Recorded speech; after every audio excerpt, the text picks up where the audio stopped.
Good morning. Paul and Pauline here down in the park, and we're just thinking about the word yeast, because Jesus talked about the yeast of the Pharisees and the Sadducees, and he warned his disciples. He said, be on your guard against the yeast of the Pharisees and the Sadducees. And in another part in the Bible it says, be on your guard against the yeast of Herod. But verse 12 of Matthew 16 says, then they understood that he was not telling them to guard against the yeast used in bread, but against the teaching of the Pharisees and the Sadducees. Because as Paul says in Galatians 5 verse 9, a little yeast works through the whole batch of dough. So if you've got yeast in your life, Jesus is saying, don't listen to the yeast of the Pharisees. That'll be like false teaching that spreads through your mind and leads you astray. And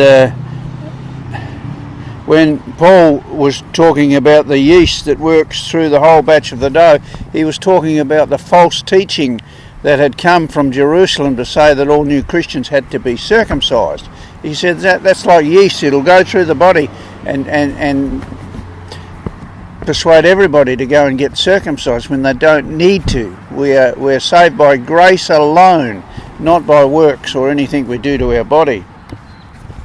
But they've equated yeast with sin that spreads through the body. Well, this week I've had, as you can see, a melanoma cut from the back of my ear and a skin graft taken from a cheek and put on the back of the ear, because a melanoma is like yeast. It can spread through the body.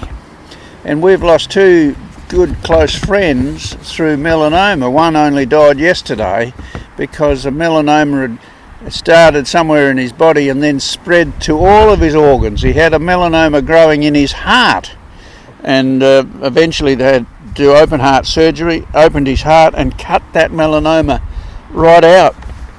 But it spread to his liver and his pancreas and his other organs, and yesterday his body failed completely and he passed into glory. Fortunately, he was red hot for Jesus Christ. He loved Jesus and he looked forward to going to meet Jesus in glory. But basically, if you get yeast in your life, whether it be a melanoma or whether it be sin gets in your life. A little sin can grow to a big sin. You know, you start a little lie, you'll tell more lies. You do a little thieving, you'll steal some more.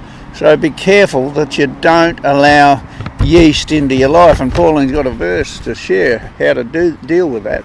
Well, the verse is 1 Thessalonians 5:22, and that will tell you exactly what to do. And it says, keep away from all evil. And keep away from melanomas. If you get one, get rid of it quickly and take out a margin around it, because it can be very deadly and dangerous if you get one of those on your body. So that's our word for this morning. You get into the word and let the word of God get into you. See you later now. Goodbye. Bye.